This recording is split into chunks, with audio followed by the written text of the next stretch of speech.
Hello, everybody. Firstly, I want to say a big thank you to Amy and Tasha for setting this up and running this. They're going to be running through the Community Fund website for us. We'll take about 15 minutes just having a quick look through the website. And I think looking at the questions, that should answer a good proportion of the questions that you had. But as I said, we'll have a opportunity to ask lots of questions at the end. If you've got any that pop up as we're going through it, pop them into the chat and we'll go through those after we've run through the questions. So this is the sort of like the landing page. If you Googled National Lottery Community Fund funding, you'd end up on a page like this. You can see that there are a few different options you've got here. The general ones that people use is applying for under £10,000, which is the awards for all money, and that might be the size of funding that some of you are looking at. And then there's the applying for above £10,000, which might be the size that others are interested in. The funding criteria are very similar between the two. So I'm going to take you through the reaching communities, because that's as a local funding officer, that's what I specifically work with.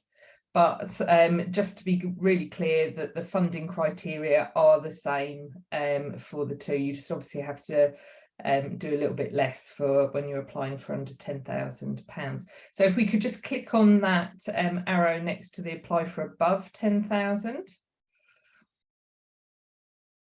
Sorry, then, just want to check that everyone can see that, because I think there was an issue with it.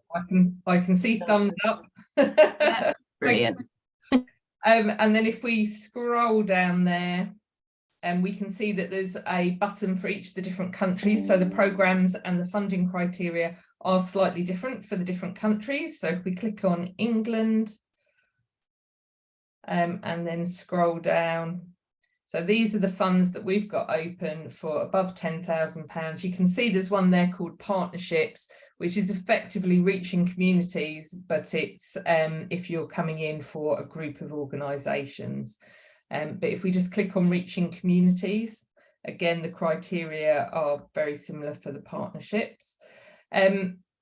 So if we just spend a little bit of time reading through this first bit, because this is really where we start telling you the things that we're looking for.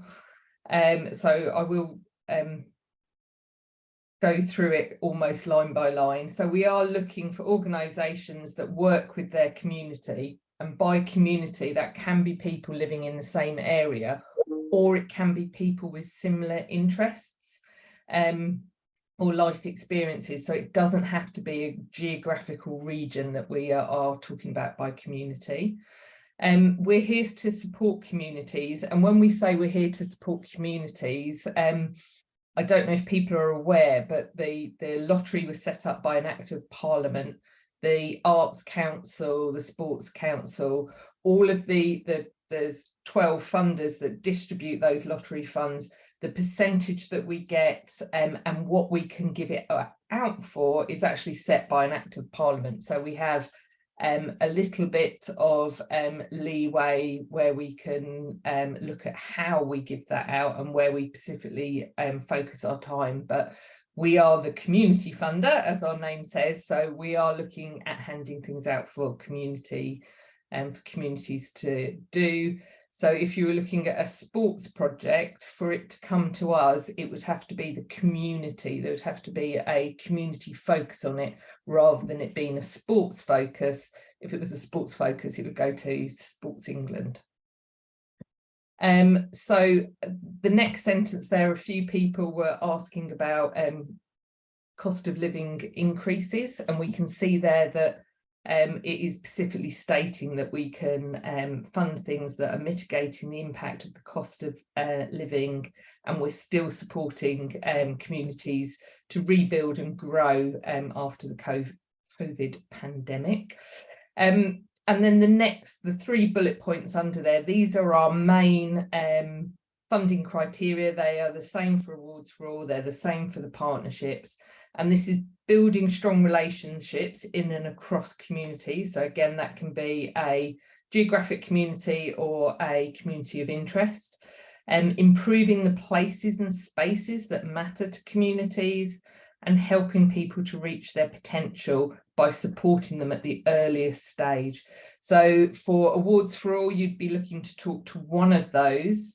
If you're coming in to us for a sort of a smaller amount of money, then again, you'd be looking to talk to one of those. If you were coming in for a very large amount of money, then you'd probably be looking to talk to two of those or three of those, or at least one incredibly well. So it is a proportionate thing, but they're the things that you really need in an application to be able to explain to us. And I'm going through the reaching communities here. This is the same with any funder. They all have things that they are able to fund. So do have a really good read of their websites, have a read of whatever promotional materials they put out, and understand what it is that they can fund. Because if your project is not aligned, or your application doesn't identify how your project is aligned, then they just won't be able to fund you.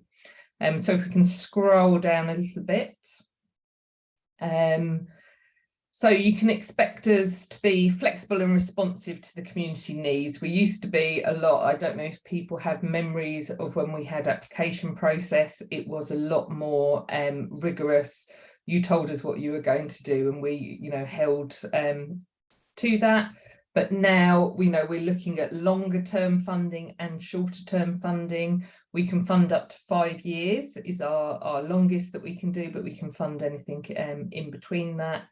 The Awards for All is up to 10,000 within a 12-month period. We are over 10,000, and we can do multiple years, and that's up to 5 years. So you can request money for a particular activity. So there is a misconception that we do project funding, and again, that used to be correct. It used to be correct of a lot of funders, but a lot more now are doing project funding, but also core funding, and looking at things that will create a fundamental change. So getting down to the real deep roots of problems.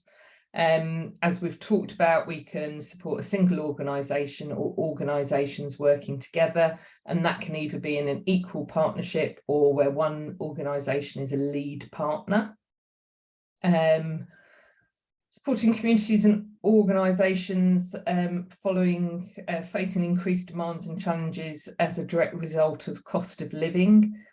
So if somebody has got a grant with us, as Tasha mentioned before, we are doing cost of living increases, and there's very little sort of structure in what we're saying we will fund, we won't fund. But if you can show us that there has been an increase to the budget lines that we're funding, so we can't cover cost of living increase for other grants that you've got. But examples, is an obvious one would be a direct increase in utility costs. So if you have been given a bill that says this is what we're expecting your cost to be in the coming year, that's something you can come to us. You put in £500 for utilities, you're being told it's going to be cost £1,500, then you can come in for that difference. Another one that we're looking at, or we're seeing a lot of people ask for, is around volunteer costs. So quite often volunteers won't claim travel or mileage or any expenses because they see that as their gift to the charity. But then maybe with the cost of living crisis, they're not able to do that anymore. And so we're seeing some of our groups come into us and ask, if we are able to support, those volunteer costs. And, volunteers are so important to the running of so many organisations. Then that's certainly something we can look at with groups. And when you're applying, we'd always suggest put those volunteer costs in, encourage your volunteers to take the costs that they are incurring when they're running your project or helping to run your project, and that's really important. They could always donate them back, but then you know how much it's costing to run that project. Yeah, we've covered that for the cost of living, and we're talking it can go on for future years as well. So that's looking at inflationary rises for staff, inflationary rises for the services that you bring in. I think internet Wi-Fi went up by something like 40% for some groups we've talked to, so that can be a significant increase for some groups. So if we just scroll down there a bit more, you can see the funding size there. It says over 10,000 for 5 years. This is where you can apply online. We'll quickly scroll down through there. You can see you can click on a link for the full list of questions. Then there's 2 is a list of if you wanted to send an email or a video in, the things that you need to put in there for it, and we're asking for videos only to be about 5 minutes long. This is the idea stage. So the way that our applications work now is that you send us your idea, and we'll have a look at that. If it's something that is aligned to what we can fund, then we will invite you to complete a full funding application. So if we go down a bit further and scroll down past all of those, these are the people that you can get in contact with if you've got any questions. Obviously you'll have my email after today, so you could talk to me, but this is just telling you what areas we're in. So Norfolk, you can see, is under London, South East and East of England, so that's the email that you would contact. And then if we scroll down a bit further, what happens after you've told us about your project, you can see there that the 3rd bullet point down, it says if your proposal is something we are interested in, we hope to let you know if it's if we'll be able to progress it further in around 12 weeks. We're not hitting that target at the moment. We have got a very high volume of inquiries, and we've also got some internal staff changes, etc. So we're not hitting that at the moment, but it's what we're aiming for, and at times we get that down considerably lower than that. And the next bullet point is just telling you if we are able to take it forward. If we're not able to take it forward, we'll let you know why. If we are able to take it forward, then we send you an email that's got all of the information that we would like to see in the full funding proposal. And if we just quickly scroll down to the bottom, you can see there's a bit about capital costs there. And then there's if we go down further, there's a what to expect if we get funding. So it's not a bad idea to have a click through there, see what the expectations on monitoring will be for you. There's a lot of information there, and then you can just ensure that you've got enough time within your project to carry out that sort of monitoring as well. Okay, if we do a quick scroll up to the tabs at the top, so you can see there's 4 tabs. Oh, down a bit, that's it. So these are the 4 main tabs. We've got who can apply, and we'll quickly click on that one. That just runs through the types of organisations who can apply. And if we scroll down, if you're planning on buying a vehicle, it just gives you some information about doing a sort of an analysis about what's the right thing for you. Is a quick list of who we can't accept applications from. And that very last bullet point on that list, it just says there that organisations applying to more than one of our programmes for the same project over the same period, that's something that we can't accept because of the risk of duplicate funding. So that's just a good one to keep in mind. And then the board or committee members, we do require you to have at least 2 people on the board or committee who are not related, and by related we mean married to each other in civil partnerships, long-term relationships, living together at the same address or related by blood. And that is something that quite a few groups come a cropper with, and it's obviously something that can be changed and amended quite quickly. So if we scoot back up to the other tabs, the projects we can fund. So again, there's some narrative there around the projects that we fund. That's going through pretty much the same information that we went through on the in the pink bit above. It's repeating those 3 key criteria: building strong relationships in and across communities, improving places and spaces, and helping people reach their full potential. And it's saying again there that we are helping people recover from the COVID pandemic. That's still a focus for us. And then if we go down, scroll down through that. So these are really important things to keep in mind, that we're also looking for projects that are people-led. So that's the communities involved, strength-based and connected. And there's just some really good hints and tips there about what we mean by involving the community, giving you some ideas of how you could involve the community, what you might want to ask yourself there. And if we scroll down further, building on people's strengths, again, some questions that you might like to ask yourself. And then connected, and connected is really important to us because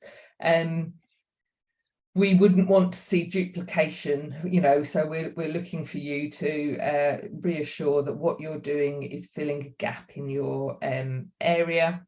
And then if we scroll down a bit further, you can see we're talking about safeguarding there if your project works with children, young people or vulnerable adults.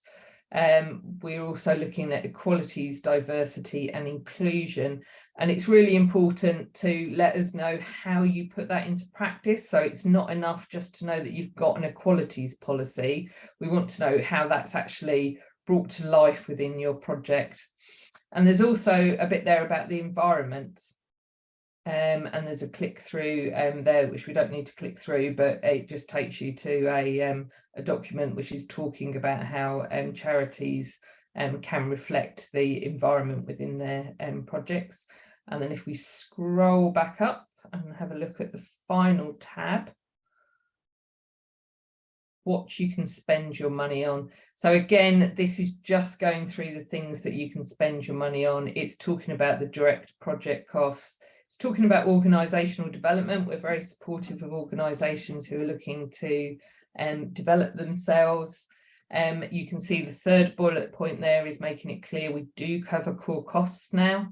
And the 4th point is just going through the lands and buildings.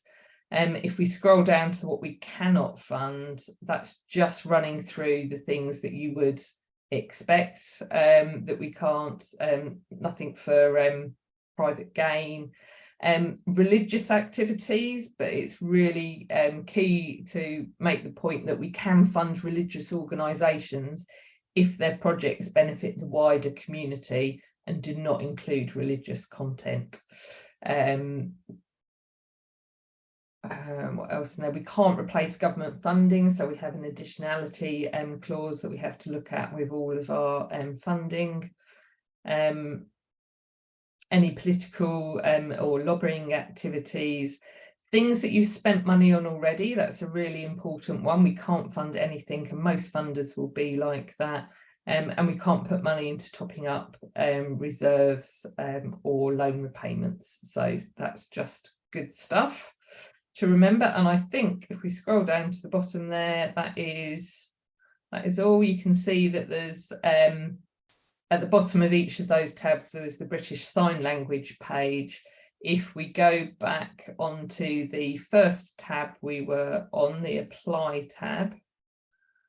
If you scroll down to where there was those email addresses again, these are the teams. If you have got any communication needs, then if you make contact with these teams, then they'll be able to support you with different ways of communicating with us and So that is the quickest I have ever run through the website. It normally takes me a good half hour to go through that. Hopefully you'll see that a lot of the information that was requested in some of those questions is there. We can fund core costs, we can do longer length funding, we can fund up to 5 years. We are funding cost of living crisis specifically, and we can fund the groups, religious groups, as long as the activity is open to all and doesn't have a religious content. So I'm going to stop talking now and see if there's questions.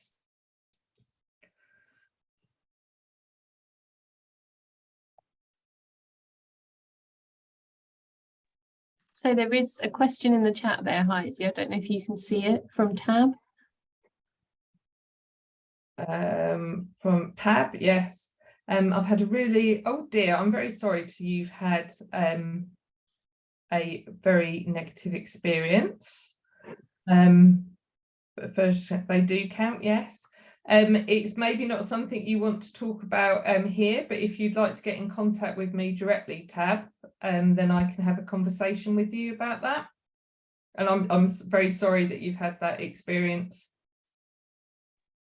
Yeah, I will do. Thank you. I'll talk to you personally about it. Thank you.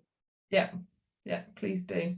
And, you know, contacting that email address, or there is an advice line, you know, if there are any concerns you've had or you've not had a good experience, then please do let us know that. We spend a lot of time each year going through, we have a whole team of people who talk to grant holders, people who are successful, people who are unsuccessful, asking them about their experience with the process. So we do continually try to make it more accessible and, you know, really listen to the feedback. So please do let us know. I wonder, Heidi, if you could say a bit more about uplifts to existing funds, as some of the people on the call will have funds through you guys already, and others might have similar experiences with other funders. Yeah, so we don't have a limit on how much you can ask, and it really varies. I mean, we work with groups who are, you know, run by volunteers and maybe have an income of 10,000 a year, to really large charities as well. So it's very hard for us to give any sort of specific guidance on it, but what we're looking for is for you to tell us how your costs have increased, and that might be, I mean, certainly going back through COVID, people maybe weren't able to do fundraising, so they maybe did face-to-face fundraising events, and that's maybe not picked back up still. They're finding it hard to do, or they're finding that people just can't, you know, they've maybe got out of the habit, and with the cost of living crisis, they're not coming back to attend things. Not so much, but some people are finding that donations are tailing off as well. So if you can evidence, you know, the reasons for why your income has fallen in that way, then that's something that we can try and look to support. We would also want to see that you know, you've considered you know, what tightening of the belt needs to be done, but we understand that that can't be done for everything. So that is one thing we can look at. We talked about utilities. There are some things like that which are very clear costs, clear increases in costs, and then there are the other things like the volunteering costs, and it's a lot of volunteers are tired and worn out. You know, is there extra costs that are required to help support them, to keep them going? It might be, I just thought of something else and it's completely gone now. What was it? It was another one that was coming. It might be that you need to expand your services. That was it. So it might be that you had you know, one person answering calls about debt, but now you need a second person, and so it's a budget line you had, but you need to sort of like double it, or it might be like I was talking about the volunteer costs, it's a new budget line. So it's not a budget line for somebody else's grant. It's related to the grant that we've given you, but it's not actually a budget line we've had before. So it's just about talking to us. We like to try and we're a local team. We're supposed to get to know our grant holders and what's going on in the area. There might be very specific things within your area, your areas. Open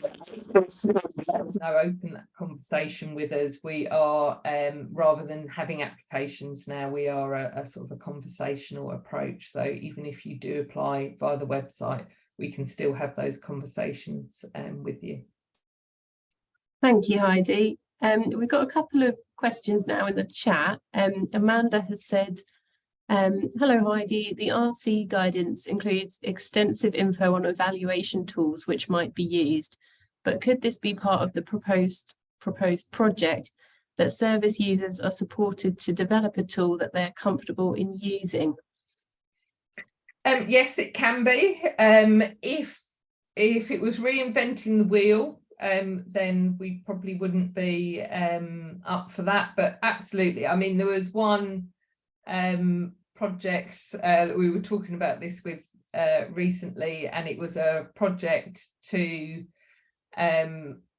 support people who are lonely, and they had looked at tools which measured, you know, sort of at the start you ask somebody to fill the questionnaire out about how lonely they were, and then at the end, you know, after they'd been coming to you for several months, you would fill the tool out. And they did it for the first couple of sessions, and they just went, we can't carry on doing this. We can't ask someone who turns up here who's lonely, how lonely are you? So, you know, it's a learning curve. Absolutely, we understand that things need to be developed. So if there isn't anything out there that you think is suitable, then yeah, we can support that. We support groups with buying in expertise to do evaluations. And that might be another organisation who's done something similar and you're just buying for some of their time, or it might be a consultant that you're buying in. So yeah, there's definitely something. Evaluation is something we're keen on groups really getting that support if they haven't got the articulation around what they need to. And also if groups are looking for the longer term of how are they going to get funded? How are they going to get funded after the end of this? So people might be looking at trying to talk with the NHS about getting funding for things like that. So it's always good to talk to those people, have those conversations really early on, understand what they're looking for, what is the difference that they would fund, and how can you actually evidence that your projects are creating that difference that they're looking to make. Yeah. Thank you, Heidi. We've got another question as well. What is the average funding amount, and is there an ideal amount to apply for to increase chances of success? No, there isn't. There isn't an average amount of funding. I mean, obviously we can calculate an average, but that it has no meaning. We have taken grants through for £25,000 over 2 years, and we've just done a over £1 million application. So it really is, yeah, there isn't an average, and it doesn't increase your chances of success. I'd probably spend more time suggesting that people add things into their budget than asking them to take things out. But we can have a conversation. It's not like once you've submitted the application, that's locked in. We have conversations with people. Budgets certainly change and amounts change from the idea stage where you submit it through the website through to the full funding proposal stage. So we know that things are going to change when you start getting into the nitty-gritty. We have looked at projects where we have thought, you know, a year isn't enough to do what they want to do, so we've suggested they go for 2 years. We've looked at projects which are saying they want 5 years and said, we don't understand why you need 5 years to do this. So it's really down to individual projects. So ask the really key thing that I would ask everybody to think, and that's not just for our funders, for any funders, ask for what you want, ask for what you need, because if you are making it up or padding it, or you're not clear, then that's going to come through in the application. So just be clear with ask for what you want, what you need, and why you need those things. So sometimes it might be something that we would push back and say, you know, how do you need this? Why do you want this much money? And groups will come back with a really clear reason for why they want it, and we can accept that.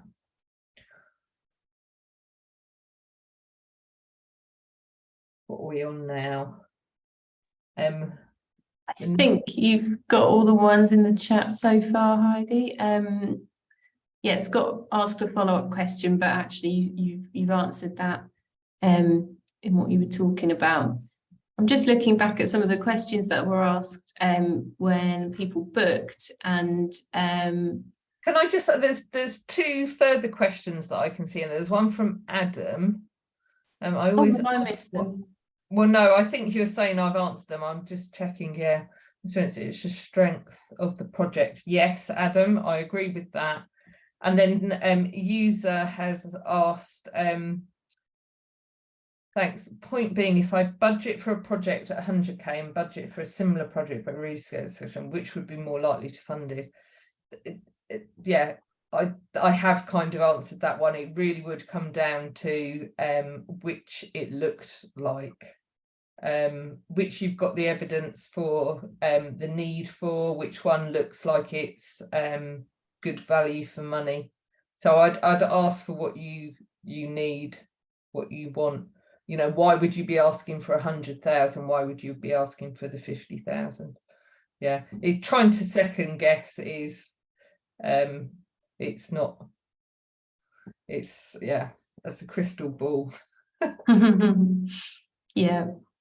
So there was a couple of mentions in the bookings where people have talked about it being an extra competitive market in like the cost of living crisis. And is there anything they can do to make their applications stand out? Obviously, that's a hard one to answer, I imagine. But have you got any tips on that, Heidi?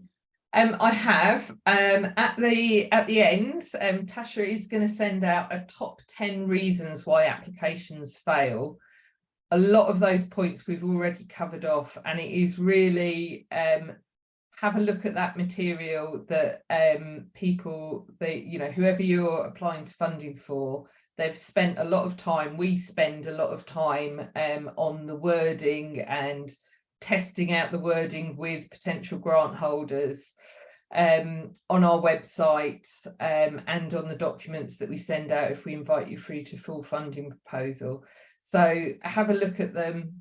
If you don't understand something, then, you know, either make contact with that email address or whoever's sent you the full funding proposal application, ask them to clarify the questions, and then answer all of the questions. I received one application back this week, and I would say over a third of the questions hadn't been answered, and I have to assess on those. So there's just gaps in the assessment. So I then have to contact and chase, and it can just drag out and take quite a long time.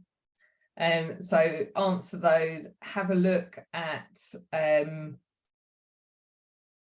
what they're asking for. So it's if they're asking for places and spaces that if one of the criteria, and it's the one you've chosen, is places and spaces, then when you're asked for what difference your project will make, then give criteria, give the targets that you're going to work towards that reflect that places and spaces. And remember that I'm sure that everybody on the call will know the difference between outputs and outcomes. So an output is something that you do, and the outcome is the difference that will make. So we're interested in the quantity, but we're really interested in the difference that that's going to make to groups. So for example, you might be putting on a coffee morning and you're going to put that on every Friday and you're expecting to get 30 people. So that's good. We know how many people you're looking at reaching, but what difference is that coffee morning going to make to those 30 people? And some projects, you know, are going to reach 1,000 people and they're going to have a little bit of difference. And some projects will reach 10 people but have a huge amount of difference. So that's down to each individual project and what's there. But what we're really interested in is that difference that it's going to make, the impact that it's going to make. I made a couple of notes while I'm looking over here, because I've got another screen over here. One thing is check your public profile as well. So when you submit an application to us, we have the ability to call up. So if we can't find you, we can call you up because we're a conversational funder. If you're using an application form, then the only way that they can find out anything about you is by seeing what profile you've got in the public. So if you're a charity, that will be the Charity Commission. If you're a company, Companies House, that might be on social media. But check that you, and I'm saying this because there's 3 groups that I've checked this week. They had a different senior contact and they had a different address on Charities House to what they'd submitted to us. So immediately, you know, there's a confusion there that we've got to clear up. So that's something, if you're applying for funding and just in general, it's good governance to make sure that all of the information that's out there about you is accurate and up to date. We've talked about the difference you'll make, because that's what the funder's giving you the money for. So another example is if you're asking for a vehicle, we're not giving you the money so that you can have a vehicle. We're giving you the money for what that vehicle can do. So tell us about what that vehicle will do and you know, how people will benefit from what that vehicle can do. And you'll be surprised at how many people just tell us about the vehicle. Ensure that your budget reflects the project. So if you're saying that you are going to, so again, it's an arts project that I had in this week, and they said it was going to build community, but their budget line had lots of budget lines for arts things, for buying in arts directors, for buying in costumes, for music, but it didn't have a single line for any community cohesion work or community development work. So the project just didn't ring true. It sounded like they'd put a couple of keywords in that they thought we wanted to hear, community cohesion, and submitted it to us, but their budget just didn't align to what they said that they were, the difference they were going to make with it. So that's really key. And for that, you probably need to put in whatever match funding or in-kind funding that you've got there. So if you don't need to ask for money for insurance because your charity's insurance can cover it, then put that in. It doesn't necessarily need to be in as a budget line, but it will be in your comments somewhere, just so when somebody's assessing it, they can think, oh, okay, they know they need insurance and they've got it. They haven't forgotten to put that in as a budget line. So that's a really important one. And match funding, let us know, is it secure? Is it something that you're looking for? So if you're coming in for 50% of the funds, then that's absolutely brilliant if you've got the other 50% secured, or if you've got 45% secured, and you have a really well-established fundraising thing, which you know that you're going to be able to get that other 5%. If you come into us for 50% of a project because you think we like to see match funding, we do. It shows, you know, particularly as we're a community funder, if you're coming in for a play park, then if your community has got together and started fundraising for that play park, then that indicates to us straight away that there's a lot of support within your community for the play park. But if you come in and it's like, oh yeah, we're only asking you for 50% of the costs, and then you don't tell us where that other 50% is coming from, then we wonder how you're going to raise the rest of that money. And also, if you just don't tell us that there's that other money to come in, we might just think that there's not enough money in the budget to do what you're looking to do. So just tell us about the whole project, tell us what you're asking from us, tell us where you're going to get the rest of the money from. It doesn't all have to be in place before we will agree to fund, but it's just telling us that you've got that track record to be able to raise the rest of the money, giving us that confidence. And then be honest and open, address any issues or points that you think may be a concern in your application. So sometimes we have charities that have maybe not got a great history on the Charity Commission website. They've submitted their documents late, so the governance doesn't look that strong. But if they've had a complete change of trustees and they're all over their governance now, if they just, you know, face that up and say that in the application, then that's obviously going to be a lot better than us looking on the Charity Commission website and thinking, oh, you know, they've got some governance issues here, not getting things on time. Thanks, Heidi.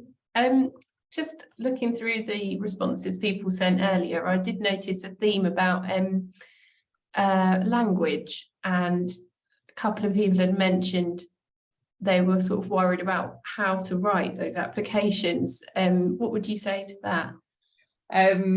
So I think we've already covered there aren't any buzzwords. So this arts application that I saw, they had community cohesion in, but it, you know, it was in there, it was just a buzzword, it wasn't part of the project, it wasn't built into the project, so that was quite transparent. So again, I'd say ask for what you want. Now we are a conversational funder, then, you know, we'd really say try not to get too hung up on the wording and the presentation. Obviously we need to be able to understand it, but if you tell us about what you're doing, then we will hopefully be able to, you know, see it. We don't have a list of buzzwords that we're looking off. We're not playing bingo or anything with those words. It's just tell us what you're doing. If we're not clear, then we have the opportunity to contact you and to ask for that clarification. Use the words which are you know, are the words that you use. One of those things on things we don't fund is we don't fund things, costs that have already gone, and we don't fund people who are applying on behalf of another organisation, and that's really referring to fund bid writers. We can normally tell if a bid writer has written an application. We don't feel, because of all that time and effort we put into trying to make our website easy and accessible and user friendly, we don't feel that a bid writer is required. We can have those conversations. We, you know, we have a call line, we have the email. You can ask for a pre-application phone call with us, and, you know, we can talk about the idea. We can come back to you if you haven't answered a question in the way that we you know, we're expecting it to be answered. We can come back. So try not to get hung up on the words, and I think that would be, you know, we can tell a bid writer if it's all singing or dancing, but it is normally missing the bit that we're really interested in, which is what's actually going to happen on the ground. So it's the same with main contacts. We've actually made it a policy now that bid writers can't be a main contact, because they rarely have the answers to the questions that we really want to know. So we want to talk to somebody who's going to be involved in the delivery of the project. The same as a lot of groups will put the CEO on as the main contact because they think they're the best salesperson for the group, but often, you know, they're not on they don't understand the project and the delivery as well as the people who are delivering it. So we'd always say you can have your CEO there as well, but it's much better for your main contact to be the person, you know, the people who are actually delivering. It's you know, what we want to understand is just what's going on at the difference. We're not marking, you know, spellings and presentation. Thanks, Heidi. That's really useful to know. So we've got just under 10 minutes left. I wondered if you could say a bit about what you see the future, the near future of the funding landscape to be. If that's not too difficult a question. Well, it is quite a difficult question. So we've got a strategy renewal, which I don't know whether people have seen, but there was a lot of inviting of people to come in. So we're expecting changes with that. We don't know what they are.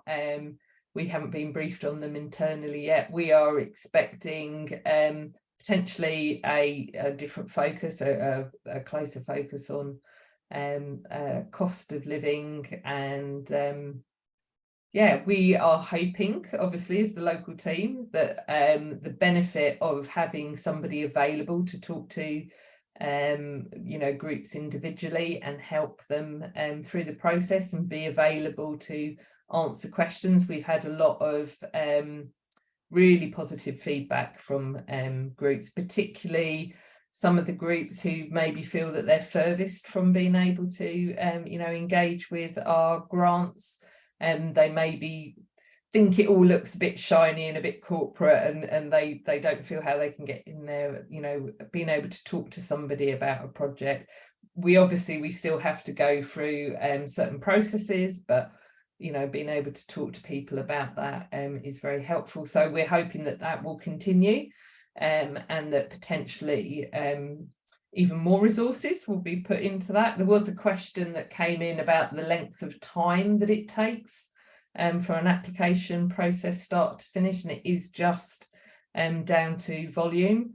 So you know, on our behalf, I want to say, you know, considering it used to take sort of 9 to 12 months at least when it was application forms, we are down to sort of a 6 to 9 months now with the way that we do it. And we look to try and get it in, you know, to turn it around a lot quicker. We've just had, like a lot of people in the charity and voluntary sector, we've had quite a lot of churn ourselves with people leaving.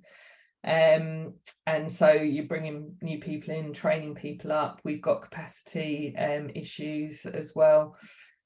So we're working as hard as we can. If people contact us and they tell us that they've got an urgent need, then we are able to try and flex and bring things forward. Otherwise, we try and do it on a sort of who came in first basis. And the length of time that people take to return the full funding proposals really differs. Some people get it back to you the next week, and you know, we've had people take 9 months to complete those before, for various reasons, whether it's stuff going on within the organisation, or you know, whatever those reasons are. So yeah, we are working very hard to keep that as and we're continually, you know, looking at our own internal processes. As I said, there's going to be a big change coming through this year, I think. Brilliant, thank you, Heidi. Does anyone have any final questions? Oh, Kevin. Yes, really interesting. This is. I've got a question which is not necessarily related to cost of living, but I'm working with a charity which has been running for about 18 months. It's actually a CIC, and we are now converting it to be a charity for a variety of reasons, but one of the reasons being funding. So we're literally doing the conversion tonight. We're going to be filling the form in. So when can I apply as a charity, when it becomes a charity, for funding? Given that I won't have a charity number yet, and I won't have a bank account yet, but I will do. When can I still put an application in now, even though those items which you need? Yes, I would think you can. I don't think, I'm trying to think if we've come across that, but you would need to have those things in place. I know that we've had people who've been setting up as CIOs, and we've taken them through the idea stage and invited to full funding proposal. we just needed them to be completed prior to setting up, so there was a legal entity to sign the contract. But yeah, I think you'd be able to, and you can use, if it's a direct transfer between, then you can use the history of the CIC as the evidence of, you know, ability and what you've been doing before. Okay, that's really good, because obviously I've got a company number already, and we have a bank account. But as I understand it, we won't be able to use the CIC bank account. It will almost certainly change details. Yes, I would imagine you would change details with that. So it might be best if you're applying to us, to the community fund on the website, to not apply as the CIC, but to apply as the CIO. But just make the comment that you're going through the process and it's not established yet. Yeah, I mean, we should be sort of a short time away, but I didn't want to wait for, you know, months, then apply, because as you said, you can't fund historical expenditure, but we're now going to go through expenditure, which I'd like to cover, you know, as we get going. No, brilliant. That really helps. I know what I'm doing tonight now. Thank you. Thank you. I can see a few people are saying they've got to duck out. So thank you very much for coming. And I believe you will be given my email address. So do get in touch, particularly Tab.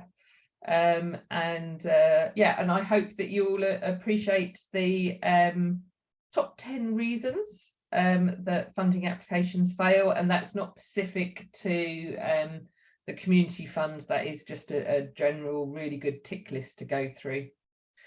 Thank you. Thanks, Heidi. So I will send that out to everyone along with Heidi's email address. There's also a quick survey, which I'll just post in the chat now, but I will send in the email as well. So that's just to give us a couple of minutes, just to give us a bit of feedback on the session.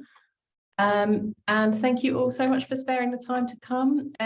Please do check out our other cost of living events if you want to be part of more conversations like this. We've got one next week, which is on marketing and branding and getting your message out to the right people in light of the cost of living crisis. So that could be reaching out to donors, potential volunteers, as well as funders. And that's with Bricks Brand, who are a marketing and creative agency specifically for voluntary organisations. They're a social enterprise themselves, so they understand how that all works. So that's going to be great. That's next Thursday. And the details of that will be on Eventbrite or on the emails where you found the link to this one. But if anyone's unsure, just get in touch and I'll send you the link. And thank you very much, Heidi. That was really, really useful, really interesting. And yeah, I'll get those documents over to you and Heidi's contact details so you can follow up with her if you want to. Thank you all.